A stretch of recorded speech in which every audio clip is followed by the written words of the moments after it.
the mind test. Now, the mind test itself it allows you to gauge what type of player you are in the game of Monopoly, or what role you essentially fulfill or establish. And that's incredibly important because you want to know how you're playing the game. Are you actually winning, or are you playing by someone else's rules? Now, in this particular case, there are 7 questions on the mind test. And I wanted to go through each one with you and what the motivation was for each of those questions. Now, the very first one is a question about stress. And I read the Emotional Intelligence 2.0 by Travis Bradberry and Gene Graves. And that gave me sort of the essence of, what actually stresses you. And that's actually very important to figure out how do you actually think. What stresses you, and then how do you actually respond to that. The second question deals with virtue. And I got this question from Start With Why by Simon Sinek. The most important thing you want to consider for anything that you do is why you're actually doing it. You want to make sure it aligns with what your goals actually are. And so that's so incredibly important. A lot of folks kind of just are chasing that pipe dream. But when you start with why, you start getting some ground truth to what you do, or why you do what you actually do.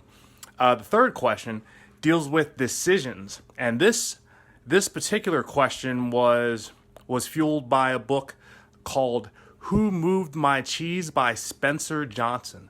I remember reading this for the first time, and if you ever heard of somebody hemming and hawing, those are actually characters within that particular book. And so how we actually make decisions lets us know how we can get influenced and what we actually need as far as information in order to make those decisions. So that's why that's actually so important. The fourth question deals with learning and how you actually learn. And this question was stemmed from the E-Myth by Michael Gerber, who talks about this idea of technician, manager, and entrepreneur. And depending on what type of work you're actually doing, how you're actually, fulfilling each of those roles, or where you actually exist within that pyramid. And that really talks about how you bring information. Like, you may take the same set of skills in, but depending on what level you're operating on, you actually use them in different ways. So that's why that's so important. The fifth question is about focus.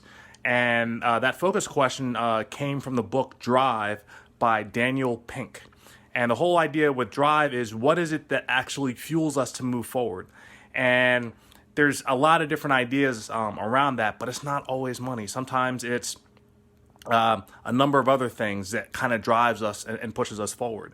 And so it's important to understand what that actually is for you and how that actually creates focus for you. Because once you're in a position where you're in focus, or a high degree of focus, there's so much that you can actually accomplish. It's not even funny, right? Sixth is interest. This was fueled by Rich Dad, Poor Dad, written by Robert Kiyosaki. If you have not read the book, that's the whole paradigm shift of thinking that you understand how the financial world works, and then it gets upended. And that one, if you haven't read that book already, highly, highly recommend it. But in any case, I made sure I incorporated that as a part of the test. And then last but not least is fear. What are you afraid of? And that question was inspired by Richard Flint and the book Behavior Never Lies. The whole idea there is your true intent can never be masked by your behavior. And so what you're afraid of as far as your fear is actually something that can hold you back. So taking all 7 of those questions, dealing with stress, virtue, decisions, how you learn, focus, your interests, and fear, we put together this assessment that actually lets you know how you rank or how you fit within the game Monopoly.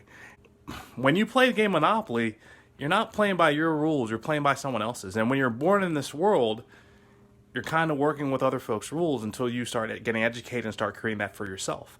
When you consider being controlled, that is one of the biggest hurdles that so many people have to face. And it does not matter, if you're poor, if you're middle class, if you're rich, it does not matter where you fall on the spectrum. If you don't have this mindset in place that I help gauge through the mind test, you may not realize you're being controlled. So I hope you take the opportunity to take the mind test. If you have already wanted to just go down sort of just the motivation for coming out with it and coming out with it in the first place.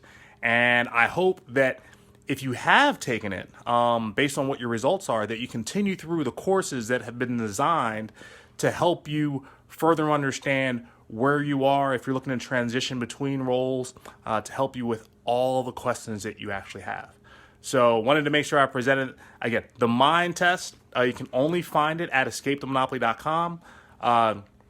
Once you do, would love your feedback. And as you have questions, as they sort of come about, reach out, let me know. So I hope you enjoyed this introduction on the mind test. I hope this is just the start of a long journey that we actually get to have together. So, to be continued.